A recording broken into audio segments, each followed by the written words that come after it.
भोपाल से मिल रही खबर के साथ करेंगे, जहां प्रत्यक्ष प्रणाली से अब मेयर के चुनाव होंगे। सरकार के अध्यादेश को राज्यपाल ने भी मंजूरी दे दी है। गजट नोटिफिकेशन के बाद इलेक्शन कमीशन को प्रस्ताव भेजा जाएगा। नगर पालिका और नगर परिषद में पुरानी व्यवस्था बरकरार रहेगी। नगर पालिका और नगर परिषद अध्यक्ष पार्षद ही चुनेंगे।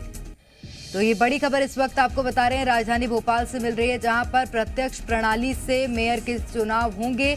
सरकार के अध्यादेश को राज्यपाल की ओर से मंजूरी मिल गई है। गजट नोटिफिकेशन के बाद इलेक्शन कमीशन को प्रस्ताव भेजा जाएगा। नगर पालिका और नगर परिषद में पुरानी व्यवस्था बरकरार रखने की बात भी कही गई। नगर पालिका और नगर परिषद अध्यक्ष पार्षद ही चुनेंगे, लेकिन अब मेयर के चुनाव प्रत्यक्ष प्रणाली से होंगे। आकाश अधिक जानकारी के साथ फोन लाइन पर जुड़ गए हैं। आकाश, राज्यपाल की मंजूरी भी अब मिल गई है अध्यादेश को, अब प्रत्यक्ष प्रणाली से चुनाव हो सकेंगे मेयर के। बिल्कुल, लंबे समय बाद प्रेरणा तस्वीरें साफ हो गई हैं। राज्यपाल ने राज्य सरकार के अध्यादेश को मंजूरी दे दी है। इसमें प्रत्यक्ष प्रणाली से महापौर का चुनाव कराया जाए, जबकि नगर पालिका और नगर परिषद के अध्यक्ष के जो चुनाव होंगे वो निर्वाचन पार्षद करेंगे। इसके साथ ही अब कुछ ही देर बाद, या यूं कहें कि कभी भी गजट नोटिफिकेशन जारी हो सकता है। गजट नोटिफिकेशन जारी होने के बाद राज्य सरकार यानी कि नगरीय प्रशासन विभाग इस नोटिफिकेशन को ईसी को भेजेगा, राज्य निर्वाचन आयोग को भेजेगा, और उससे ये अनुरोध किया जाएगा कि प्रत्यक्ष प्रणाली से महापौर का चुनाव कराया जाए और नगर पालिका नगर परिषद के अध्यक्ष उपाध्यक्ष का निर्वाचन पार्षदों के माध्यम से कराया जाए, क्योंकि निकाय चुनाव की सूचना भी कभी भी जारी हो सकती है। ऐसे में सरकार ने जल्द ही यह फैसला लिया है कि प्रत्यक्ष प्रणाली से महापौर का चुनाव कराया जाए।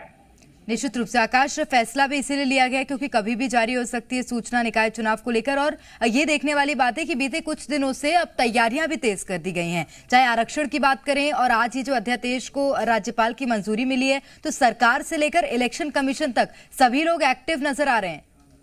बिल्कुल, क्योंकि सुप्रीम कोर्ट का आदेश है प्रेरणा कि 2 हफ्ते के भीतर अधिसूचना जारी करनी है, आरक्षण की प्रक्रिया भी पूरी करनी है, तो उसी रफ्तार से काम हो रहा है।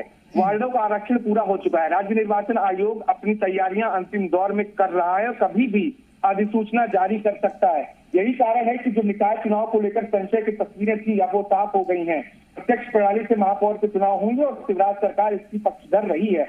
आज मुख्यमंत्री शिवराज सिंह चौहान ने राज्यपाल से मुलाकात की, इस मुद्दे पर भी चर्चा हुई और प्रस्ताव जो है वो राजभवन पहुंच चुका था। इसके बाद राज्यपाल ने आज इसकी मंजूरी दे दी, क्योंकि कमलनाथ की सरकार के दौरान इस अध्यादेश को बदला गया था और प्रत्यक्ष की बजाय अप्रत्यक्ष प्रणाली से महापौर और अन्य चुनाव कराने का निर्णय लिया गया था। इसके बाद कई बार असमंजस की स्थिति बनी, राजभवन प्रस्ताव पहुंचा लेकिन फिर वापस आ गया। एक बार तो विधानसभा में पेश नहीं हो पाया, इस वजह से रद्द हो गया, लेकिन अंततः आज राज्यपाल की मंजूरी अब इस प्रस्ताव को मिल गई है, जिसमें प्रत्यक्ष प्रणाली से महापौर के चुनाव। निश्चित रूप से, लेकिन अब देखिए, कमलनाथ की सरकार ही वो सरकार थी जिसने थोड़ा सा बदलाव किया था इस चुनाव प्रणाली में, और उसके बाद सियासत भी देखने के लिए मिली थी। और जाहिर सी बात है कि अब वापस से एक बार कांग्रेस विरोध जताएगी इसका। कांग्रेस की ओर से कोई गतिविधि या कोई बयान सामने आया आकाश? देखिए प्रेरणा, कांग्रेस ये कह रही है कि सरकार को डर है कि जो बीजेपी के पार्षद हैं वो कहीं इधर उधर ना हो जाएं, क्योंकि वार्डों में उनकी छवि अच्छी नहीं है, इसलिए वो इस तरीके का चुनाव नहीं कराना चाहते हैं जो अप्रत्यक्ष प्रणाली से होता है। कांग्रेस ने हवाला दिया है कि जब सदन के भीतर विधायक अपने मुख्यमंत्री को चुन सकते हैं, सदन के नेता को चुन सकते हैं, तो फिर पार्षद अपने नेता को क्यों नहीं चुन सकते? इसमें क्या आपत्ति है सरकार को?